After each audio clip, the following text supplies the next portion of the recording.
Let's go to one of the most beautiful places in Bangladesh, and it's none other than Thansi Bandarban. প্রথমত আপনাকে বাংলাদেশের যে কোনো প্রান্ত থেকে বান্দরবন শহরে আসতে হবে এবং তারপর 60 কিলোমিটার পাহাড়ের দুর্গম পথ সিএনজি অথবা চাঁদের গাড়ি করে পাড়ি দিতে হবে। আই ক্যান বেট চাঁদের গাড়িতে চড়ে বান্দরবনের এই পাহাড়ি দুর্গম পথের যাত্রাটুকু আপনার জীবনে once in a lifetime moment হয়ে থাকবে। চাঁদের গাড়িতে চড়ে আপনি উঁচু উঁচু পাহাড়ের মাঝ দিয়ে আঁকাবাঁকা রাস্তা পেরিয়ে মেঘ ছুঁয়ে চলতে থাকবেন এক অজানা অদেখা ডেস্টিনেশনের উদ্দেশ্যে। চাঁদের গাড়ি ঠিক আপনাকে থানচি উপজেলায় নামিয়ে দেবে, তারপর আপনাকে বোট ভাড়া করতে হবে রেমেকি যাওয়ার উদ্দেশ্যে। And the real adventure begins here. এটা হলো সাঙ্গু নদী, যেটাকে বাংলাদেশের অন্যতম সুন্দর নদী বলা হয়। আর এই নৌপথের যাত্রায় আপনি দেখতে পাবেন নদীর দুই পাশে উঁচু উঁচু পাহাড় আর পাহাড়ে বেষ্টিত অপূর্ব এক নৌপথ। এই নদীটির উৎপত্তি মায়ানমারের আরাকান পাহাড়ে। এরপর এটি পার্বত্য চট্টগ্রামের দুর্গম অঞ্চল অতিক্রম করে চট্টগ্রাম জেলার সাতকানিয়া ও চন্দনাইশ উপজেলার মধ্য দিয়ে প্রবাহিত হয়ে কর্ণফুলী নদীর সঙ্গে মিলিত হয়েছে। এছাড়া সাঙ্গু নদী তার প্রাকৃতিক সৌন্দর্যের জন্য সুপরিচিত, যা ভিজিটরদের কাছে এক আকর্ষণীয় স্থান হিসেবে পরিচিত। বান্দরবান জেলার রেমাক্তি ও থানচি ও অন্যান্য এলাকায় এই নদীর পাশ ঘেঁষে অসাধারণ প্রাকৃতিক দৃশ্য দেখা যায়। সাঙ্গু নদীর ইতিহাস ও ভূমিকা মূলত পার্বত্য অঞ্চলের জীবনযাত্রা, কৃষিকাজ এবং নৌপরিবহন ব্যবস্থার সঙ্গে গভীরভাবে জড়িত। নদীটির পানি কৃষির জন্য ব্যবহৃত হয় এবং স্থানীয় জনগোষ্ঠীর জীবিকা নির্বাহে গুরুত্বপূর্ণ ভূমিকা রাখে। ঐতিহাসিকভাবে এটি স্থানীয় আদিবাসী ও জনগোষ্ঠীর বসতি গঠনে ও ব্যবসা বাণিজ্যে সহায়ক ছিল। বান্দরবনের সাঙ্গু নদীর পাথরগুলো শুধু সৌন্দর্যের জন্যই নয়, এগুলোর পেছনে রয়েছে প্রকৃতির হাজার বছরের গল্প। পাহাড়ি ঢল আর প্রবল স্রোতের কারণে বড় বড় পাথরগুলো ধীরে ধীরে ক্ষয় আর মসৃণ আকার ধারণ করছে। বর্ষাকালে পাহাড় থেকে নেমে আসা পানির তোড়ে এই পাথরগুলো স্থান পরিবর্তন করে, তাই অনেক সময় নদীর রূপ এক এক রকম এক এক মৌসুমে দেখা যায়। স্থানীয়দের কাছে সাঙ্গু নদীর কিছু পাথর রহস্যময় বলেও পরিচিত, কারণ নদীর মাঝে বিশাল আকৃতির কিছু পাথর এমনভাবে দাঁড়িয়ে থাকে যেন প্রকৃতি নিজেই এগুলো সাজিয়ে রেখেছে। আমাদের এই বোট জার্নি শেষ হয় রেমেক্রি পয়েন্টে, আর এই রেমেক্রি অসম্ভব সুন্দর।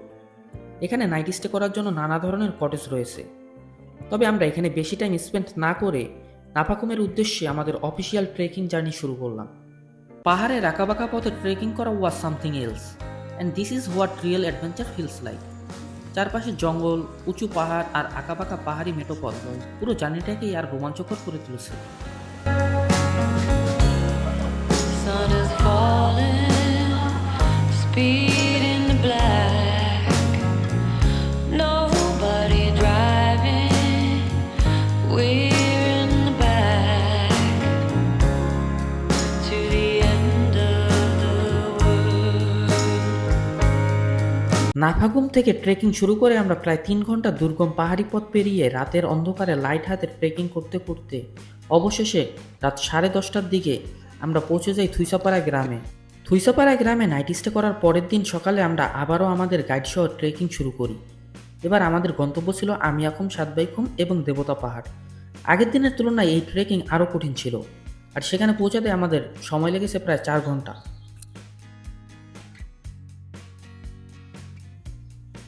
এটা আমার দেখা সবচেয়ে সুন্দর একটি খুম, যদিও আমার এক্সাক্ট নামটি এখন মনে নেই।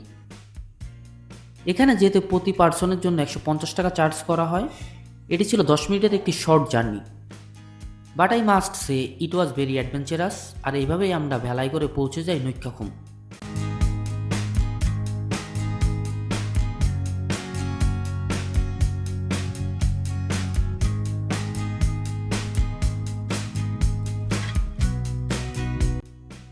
এখন যেটা 10x জুমে দেখা যাচ্ছে সেটা হলো আমিয়াখুম, আর আমরা এখন দেবতা পাহাড়ের উপরে দাঁড়িয়ে আছি। জাস্ট ইমাজিন এই বিশাল দূরত্ব পেরিয়ে ট্রেক করে সেখানে পৌঁছানো কতটা কঠিন আর রোমাঞ্চকর ছিল।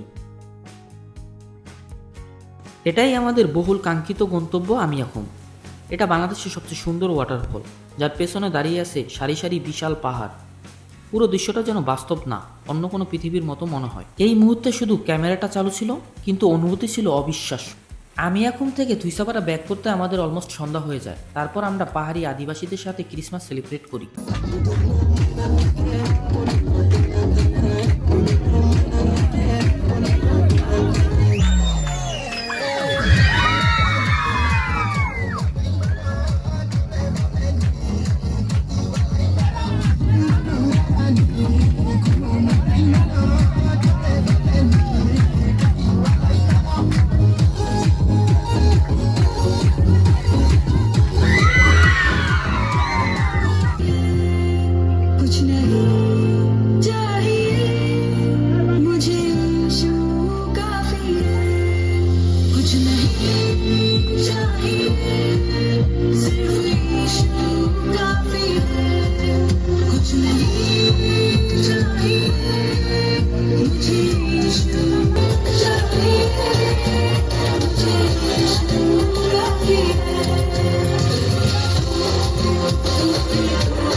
Solo.